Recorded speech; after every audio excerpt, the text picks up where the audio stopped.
Dapat hindi ka lang basta maghahalo. Dapat kukunin mo sa ilalim yung... Masarap. Maalat siya.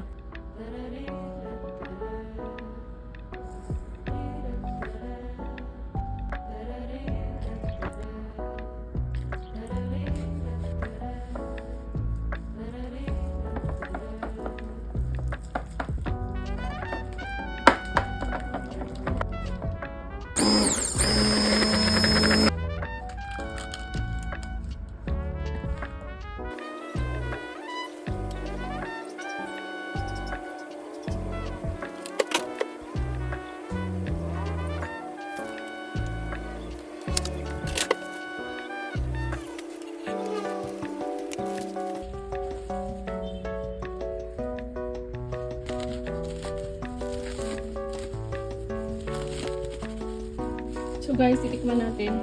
Ito yung real na kataypi.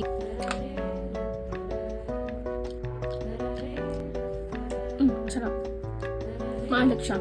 Masarap naman. Same lang sila halos ng lasa. Dahil in-oven ko to, mas malutong to. Hindi na niya kailangang i-toasted. Ang ano niya, ang crispy niya na. Pero yung isa, ito, hindi pa siya crispy. Sobrang nipis ng strand niya. Pero halos magkasing lasa lang sila. Mas malutong lang tong ginawa ko. Sarap. Ang sarap. Katay pa siya. Kasi malaki lang yung nabutas ko. Ito ano laki niya. Pero parang okay pa rin siya. Masarap. Same lang sila ng lasa.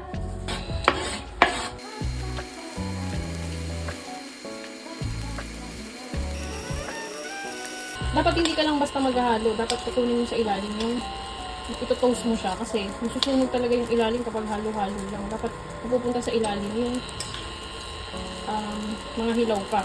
Tapos ilalagay mo sa ibabaw yung mga parang pasunog na.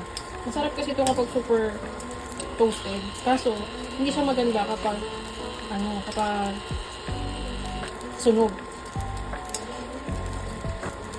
Ayan, malapit na siyang maluto.